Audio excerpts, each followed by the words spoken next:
皆さんこんにちは、野中美穂です。今回は先日インスタグラムで、クライミングについての質問を募集したので、そこでたくさん質問をいただいたので、それを一つ一つ、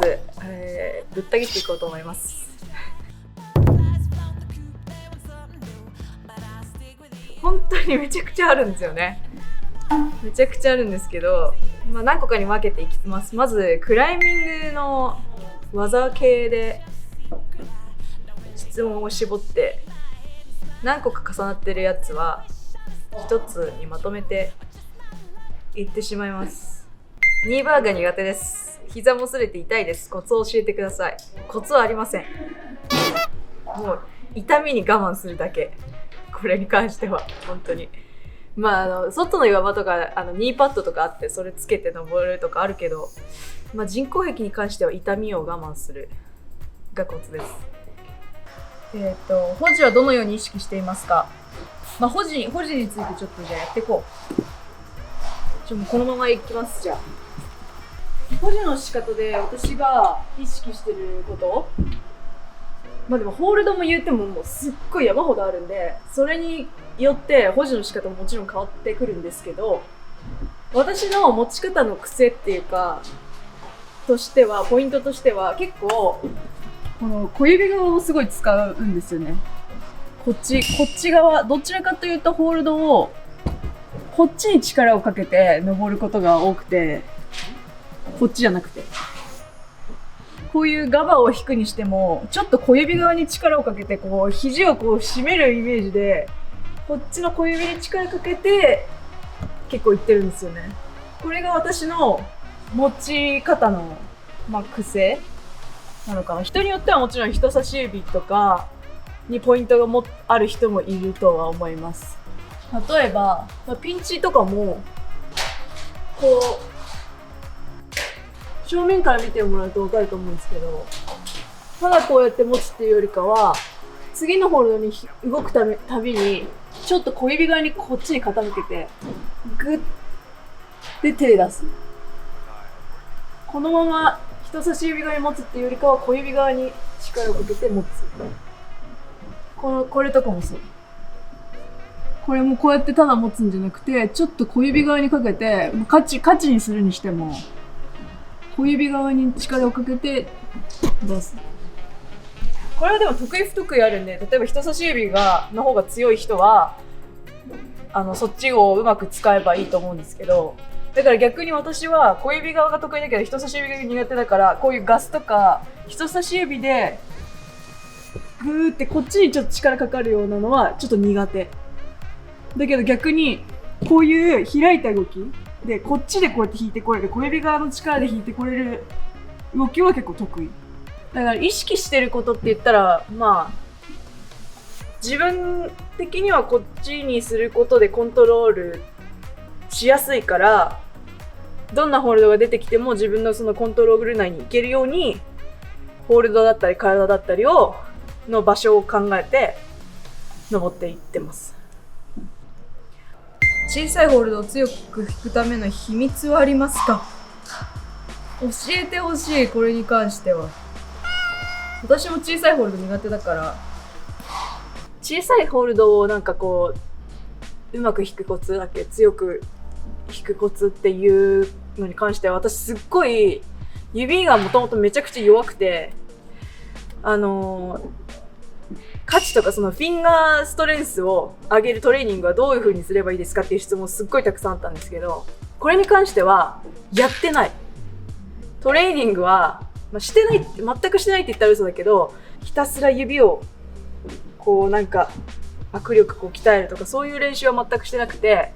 私昔こういうもういわゆるガバもうほぼガバみたいなホールドだけど、こう手全体じゃなくてこの持てないような指だけで持つようなホールドが出てきた瞬間に、私指がもう開いてきちゃってっていうぐらい弱かったんですよ。でもどうやって克服したかって、まずはもうそういうもうガバ勝ちみたいなやつ、だから本当こういうのとか、こういうのでも嫌だった。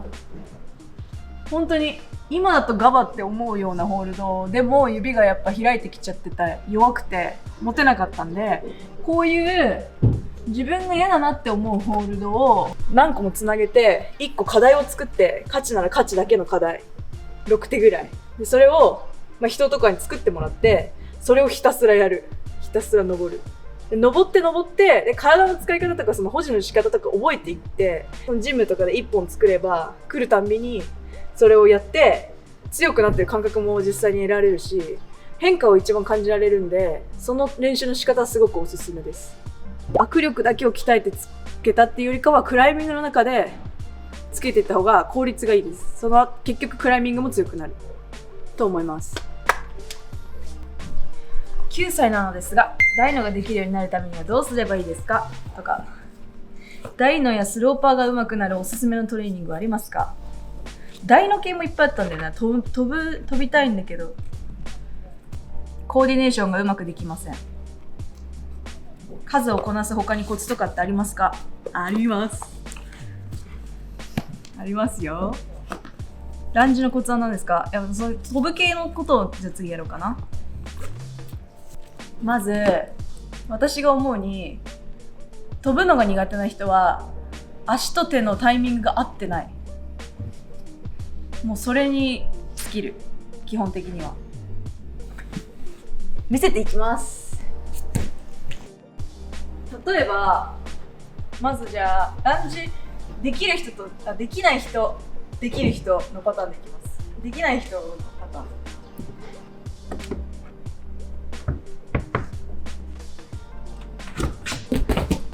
これね、足と手の出すタイミングがずれてる。今のはやったパターンで言うと、足を先に飛んでから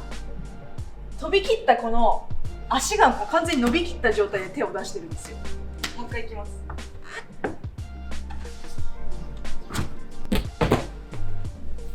これはもうできないわ、そりゃなんか結局一瞬の出来事なので、壁の中で一番距離を出した時に手を出してるんじゃもう落ちてるんですよね、その時には。だから上がりきった時に手も上がりきってないといけないわけで、そこがずれてる人がすごく多い。動画を撮って自分の登りをスローでも見れるし、その体のズレ、タイミングのズレを意識するといいです。できる人のパターンいきます。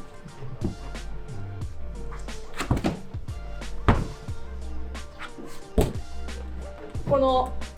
バンってなって伸びきる前にも手が出てるんですよね。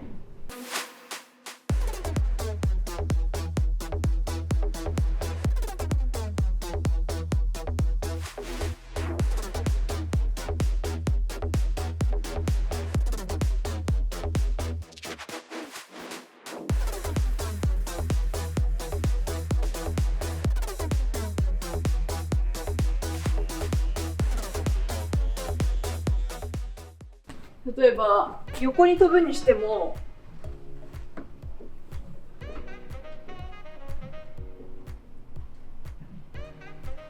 飛んで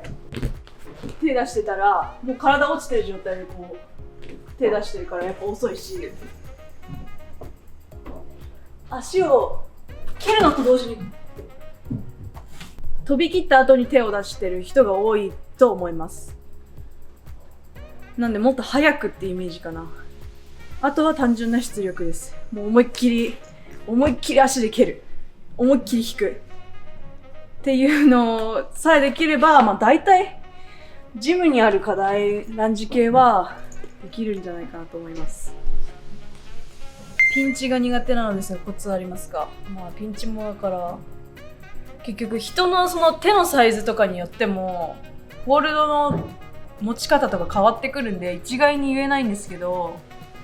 だから私だったらさっき言ったみたいに小指側を使うのがすごい得意だから、ピンチも結構小指側でこう持ってこっちに引くっていうイメージが強い。そうするイメージをすることによって多分持ってるようになっていく。あとはさっき言ったような課題を作って、そういうもう慣れていくっていうのが多分大事だと思うんですけど、でそもそも私がなんでこの小指側をすごく使うかって、一応理由はあって、結局小指側って人差し指って確かなんかこの辺で筋肉つながって筋肉終わってるんですけど、小指って背中終わってるっていうのはちょっと誤解あるかもしれないけど、この小指側の筋肉は広背筋までつながってるんですよね。だから小指側を使った方が背中で引いてこれるっていう利点があるから、私は結構小指側を使うように昔から意識してて、それが私のそのクライミングに馴染んでいったっていう感じです。ロックをして次を取りに行くのが苦手です。自宅などでできるトレーニング方法を知りたい。自宅でトレーニングしたことないので分かんないんですけど、自宅でトレーニング基本的にしなくていいと思う。ジムでこの質問だけに限らず、その自宅でのトレーニング方法っていう質問結構多いんですけど、もうジムで疲れ果てて死ぬぐらいまで練習した方がいいです、多分。で、しっかり家で休んで次の練習に準備した方がいいです。ロックして次を取りに行くのが苦手っていう、これを単純に解決するんだとしたら、ロックって何力かって言ったら、結構コツとしては肩をこうやって入れるとロックしやすくて、その保持力も関係してくるんですけど、いろいろ言ってしまうと結局ロックって肩だけじゃないんですよね。ここだけの問題じゃなくて、結局足でも耐えてるし体幹でも耐えてるし、それがあった上でここでロックできてるってことだから、あんまりこの